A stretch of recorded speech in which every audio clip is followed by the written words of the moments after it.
Hi guys! Andito na naman tayo for another utang charge sa channel ko with zero interest promo. This is Madam C and today i-share ko sa inyo yung inutang ko na Realme Tab sa Shopee na worth 15k. Possible ba yan utangin? Parang laki naman ng halaga. Totoo ba yan? So without further ado, let's go!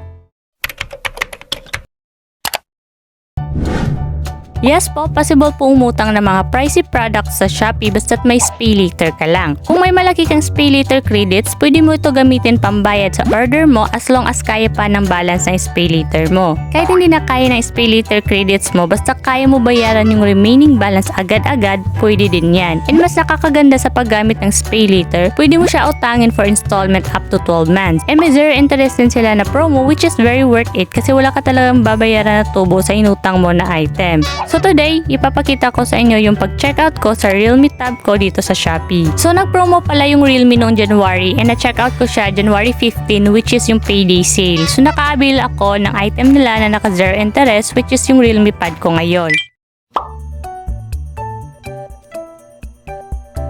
Bali, nasa cart ko na pala yung item na utangin ko. Ito yung Real Gray Realme Pad 6GB plus 128GB na LTE version. Para ma-check out ko ito, click ko lang yan, then click checkout. Ayan, so dito, tatanggalin ko lang yung gadget protection kasi hindi ko naman yan need at saka dagdag lang yan sa babayaran ko. So tinanggal ko na. At makikita nyo, medyo mahal yung shipping fee ng Realme Shop. Pero okay lang kasi gagamitin ko naman yung 1k discount na voucher. And sa payment method, papalitan ko lang itong cash on delivery na SpayLater. Tapos 3 months installment yung pipiliin ko kasi yun yung promo na may zero interest. Ayan, okay na yan. Tapos maglagay lang ako ng discount voucher.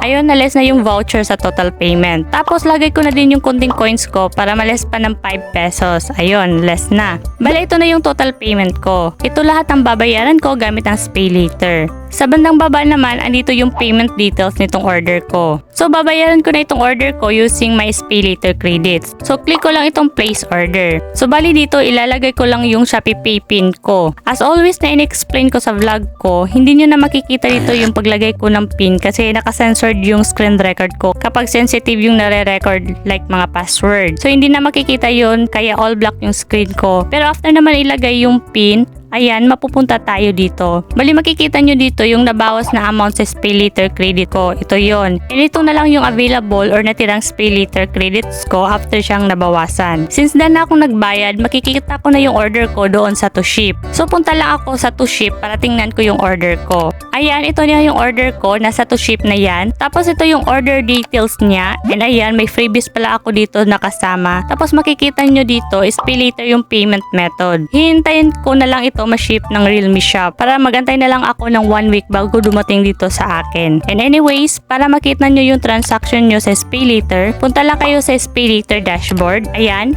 Nakikita nyo na 6,000 na lang yung available credit sa SpayLater ko. Pero anyways, dito sa transaction, dito mo makikita yung transaction kanina. Kasi hindi ko pa naman makikita yung bill nung in-order ko. Kasi makikita ko lang yung bill sa My Bills kapag natanggap ko na yung mismong item or yung mismong product. Pero for now, dito sa transaction lang yung makikita ko na history. Ayan oh. Ito yung order ko, makikita mo yan, installment kasi installment yung order ko na yon. Kapag i-click mo naman yan, makikita ko dito yung order amount, tapos kung ilang months ko ito babayaran, kung kailan ko in-order at iba pa. Bali, okay na yung order ko and hihintayin ko na lang itong ma-receive. Hi guys! Alam nyo ba na nakuha ko itong package ko, itong parcel ko sa Shopee na worth 15k na walang nilalabas na pera muna during checkout, even during sa delivery. Yes po, possible po yan gamit ang SpayLater. Pwede po kayo manguta sa Shopee ng kahit anong gamit na hindi mo muna babayaran during checkout. Bali, babayaran nyo naman yan after a month na. This time naman, umutang ulit ako sa SpayLater ng gadget. Ito yung Realme Tab. At may freebie din akong nakuha na stainless mug. Super worth it nito kasi nakuha ko ito for installment ng 3 months na zero interest na. Yes, wala po akong babayaran na interest sa item na ito. Tapos may nakuha din akong 1,000 pesos discount kaya mas nakaless pa ako. Kaya ito na yung tablet, fresh na fresh from delivery. At ito na yung mga kasama niya sa box. Andito yung user manual or warranty, pin injector, tapos sa kabila andito yung charger ng tab. And Type-C na din to na may 18 watts quick charge na. Ito na yung tab at tatanggap ko ito after a week nung pag-checkout ko. At may 8 megapixel megapixel HD na din yung camera niya. Tapos same na sila sa front pero may 105-degree wide angle na ito. Tsaka naka Dolby Atmos sound effect na din ito. Kaya masarap sa tainga yung sounds na nilalabas ng tab. And may reverse charging din ito which is the best. Pwede din ito lagyan ng SD card and 2 nano SIM. Lahat ng need ko sa isang tab ay nakita ko na dito sa Realme Tab. Kaya super thankful ako sa SpayLater sa Shopee dahil nakuha ko itong dream tablet ko using installment na 0 interest pa. And pwede na din itong gamitin itong tab kahit hindi pa fully paid. And supported na din ito sa Android 11 yung tab. So konting setup lang itong tab and good to go ka na kahit hindi pa bayad yung tablet. Ayun, after ko natanggap yung parcel, as always, naglalaan ako ng 1 week before ko i-click yung order received doon sa Shopee app. So, dumating yung parcel ko ng January 24. Tapos, na-click ko yung order received sa app mga February 1. Kasi kahit hindi ko yan i-click, mag-automatic click pa rin yan sa February 1. As always na sinasabi ko, hindi natin makikita yung bill ng order natin sa SpayLater kung hindi pa natin na-click ang order receive. So dito sa SpayLater dashboard ko, dito sa My Bills, ito pa lang yung amount na nandito. Ito yung sa Derma Vacuum, sa Ergonomic Chair at yung sa Scan to Pay. So kapag na-click ko na yung order receive sa Realme tab ko, makikita ko na yung bill dito. So sa January siya na billing cycle na bilong kahit February 1 ko na na-click yung order receive. Kung gusto nyo malaman kung bakit, ito yung table for billing cycle and na-post ko na yan sa community. So pwede nyo puntahan dito sa channel ko yung community tab and makikita nyo doon yung post. So balik na tayo doon sa to receive muna. Click ko lang to. Ayan, na-click ko na. So balik ulit tayo sa SpayLater.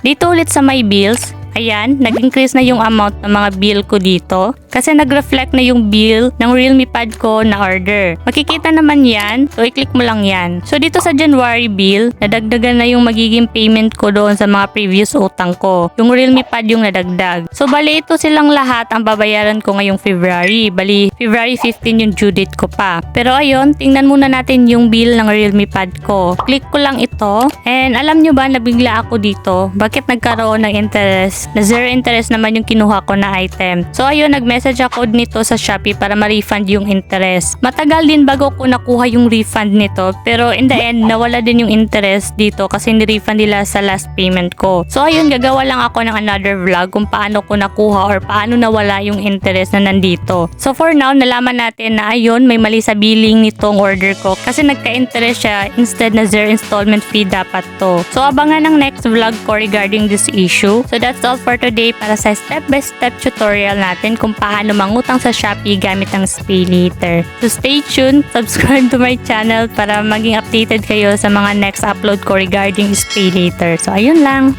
bye-bye!